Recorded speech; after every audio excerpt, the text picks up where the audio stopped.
জীবনে নির্দিষ্ট একটা মানুষের অভাব সারা পৃথিবীর মানুষ দিয়েও পূরণ করা সম্ভব না। সবার সাথে রাগ করা উচিত নয়। এমন কিছু মানুষ আছে যারা রাগের মূল্য দিতে জানে না। তারা জানে না রাগের ভিতরে অনুরাগ থাকে। তাদের উপর রাগ করা মানে নিজের মর্যাদা ক্ষুণ্ণ করা। যে সবার কাজে স্বেচ্ছায় এগিয়ে আসে তাকে সবাই অবহেলাই করে। টাকার ইচ্ছে থাকলে থেকে যাওয়া যায়, কিন্তু যেতে চাইলে কি আর জোর করে বেঁধে রাখা যায়? সবকিছুই দেখেছি, সবকিছুই সহ্য করে নিয়েছি, কিন্তু চুপ আছি, কারণ সময় এখনো আসেনি। এই পৃথিবীর গভীরতম অসুখ হলো মায়া। যে তোমার মন খারাপের কারণ খুঁজে না বা বুঝে না, সে তোমার নীরব কান্নার শব্দ শুনতে পারবে না। সব অনুভূতি লুকানো গেলেও ভালোবাসার অনুভূতি কখনো লুকানো যায় না।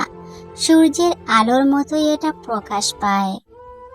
ভুল হবে এই বইয়ে কিছু না করাটাও আরো বড় ভুল।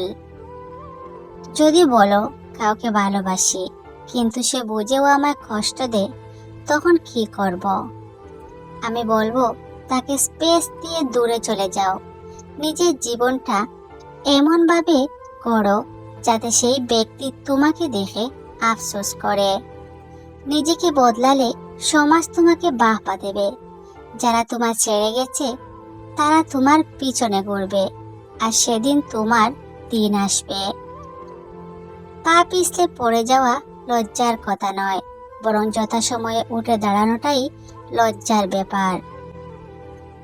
তর্কে জেতা বুদ্ধিমানের কাজ, বরং বুদ্ধিমানের কাজ হলো তর্কে না জড়ানো।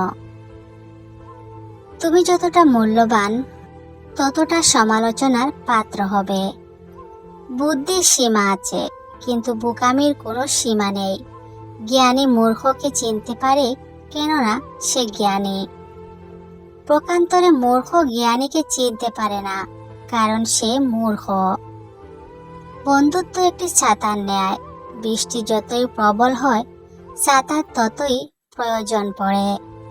ভুল করা দোষের কথা নয়, বরং ভুলের উপর প্রতিষ্ঠিত থাকা দূষণীয়।